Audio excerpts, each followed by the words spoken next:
Hello and welcome to this week's episode of Box Office Receipts for the weekend of November 8th. And holy shit, did I get fucked up this weekend. No, not in a good drinking way, but my predictions were not only wrong, but really, really wrong.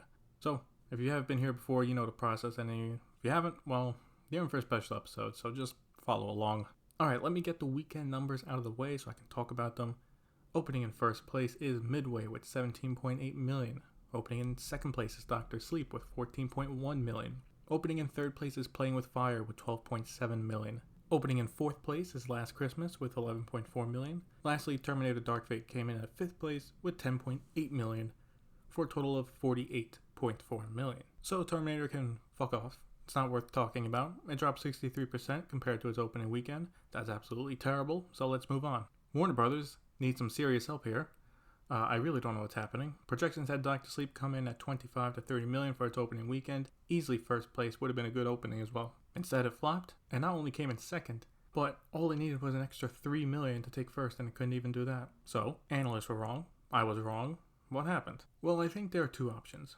One is that even though the marketing clearly stated this was a sequel to The Shining, people are so stupid it needed to be called The Shining 2, Shine Harder. Second, this is a Blade Runner 2049 issue, where there is a famous iconic movie, however, its following is more cult-like and does not mean a strong return for a sequel. Meaning, yes, everyone knows about The Shining, have seen some scenes from The Shining, but how many people have actually sat down, watched The Shining enough to care about a sequel? So once again, another misfire for Warner Brothers this year.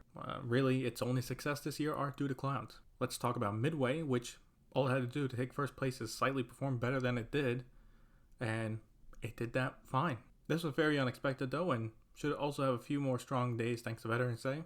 So for Lionsgate, if the legs hold, will be a decent hit for them. Last Christmas was an underperformer here, but not as bad as Dr. Sleep, only off by a few million from its projected total. Now we will have to see, but since this is a holiday movie, it could leg out to be a decent return for Universal. Playing with Fire, like Midway, overperformed. It was looking at 8 to 10 million, but it did 12 mil instead.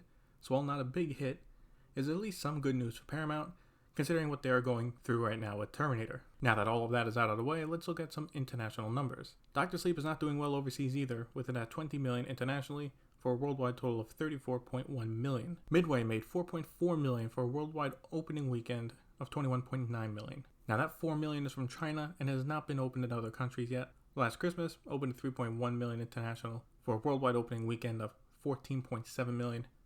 Terminator Dark Fate is now at 150.9 internationally for a worldwide total of 199.3 million. The international markets are clearly trying to carry this movie. Maleficent, Mistress of Evil has now made 333 million internationally for a worldwide total of 430 mil. Zombieland Double Tap has now passed 100 million worldwide, with it now at 101.9 million. Parasite has made 11.2 million domestically, making it the highest grossing international movie in the United States in 2019.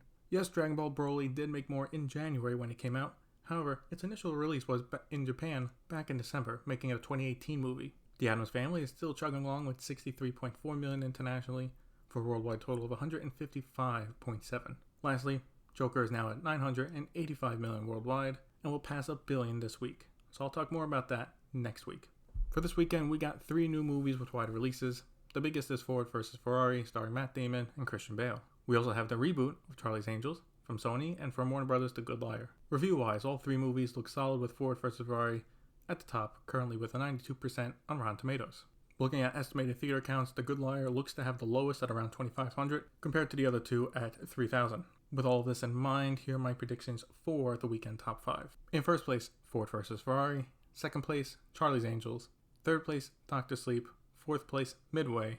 And fifth place, The Good Liar. So for the first 2, they're the obvious picks. For Dr. Sleep, I'm going to go with a strong word of mouth helping it versus Midway, which should drop now that Veterans Day has passed.